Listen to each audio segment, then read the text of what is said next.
Il y avait un jeune homme nommé Daniel. Il avait grandi dans une famille qui croyait en Dieu. Enfant, il priait avec simplicité. Mais en grandissant, la vie est devenue plus dure. Il a perdu son travail. Ses amis ont commencé à s'éloigner. Ses projets se sont effondrés les uns après les autres. Un soir, seul dans sa chambre, il leva les yeux vers le ciel et dit « Seigneur, es-tu encore là? Pourquoi est-ce que je me sens abandonné ?» Il n'y eut pas de réponse immédiate, seulement le silence. Mais ce que Daniel ignorait, c'est que Dieu était déjà à l'œuvre.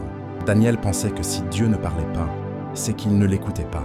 Mais il existe une grande différence entre le silence et l'absence. Dieu ne parle pas toujours avec des éclairs et du tonnerre.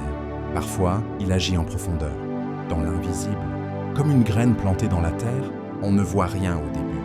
Mais sous la surface, la vie commence à pousser.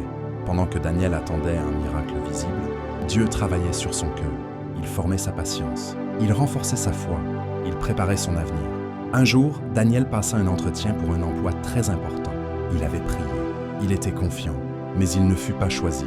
Il était brisé. Il ne comprenait pas. Quelques semaines plus tard, il apprit que l'entreprise avait fermé.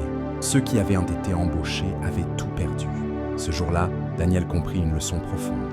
Certaines portes que Dieu ferme ne sont pas des punitions, ce sont des protections. Nous pleurons parfois devant une porte fermée, sans savoir que derrière elle se cachait un danger. La vie de Daniel n'était toujours pas facile. Les factures s'accumulaient, le doute revenait parfois. Mais quelque chose avait changé.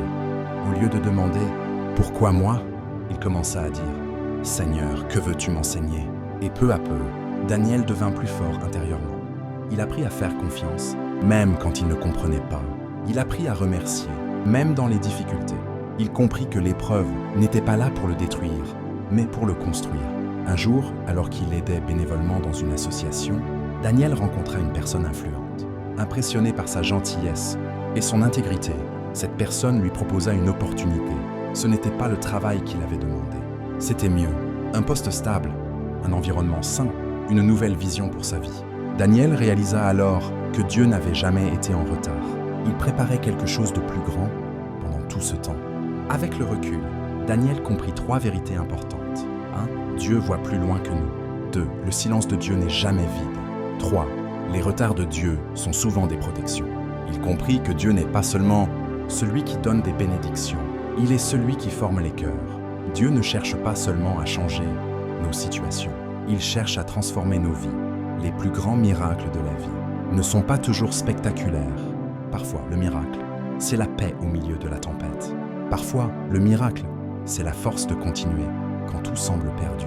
Dieu était avec Daniel, dans ses larmes, dans ses nuits d'angoisse, dans ses prières sans réponse immédiate. Et il est aussi avec toi.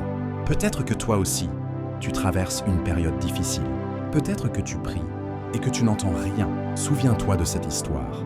Le silence de Dieu n'est pas son absence. Les portes fermées ne sont pas toujours des refus. Les épreuves ne sont pas la fin. Dieu travaille encore, même quand tu ne le vois pas. Il n'a jamais abandonné Daniel. Et il ne t'abandonnera pas non plus. Si cette histoire t'a touché, abonne-toi à la chaîne Mission Céleste pour ne manquer aucune histoire de foi, d'espérance et d'amour de Dieu. Que Dieu te bénisse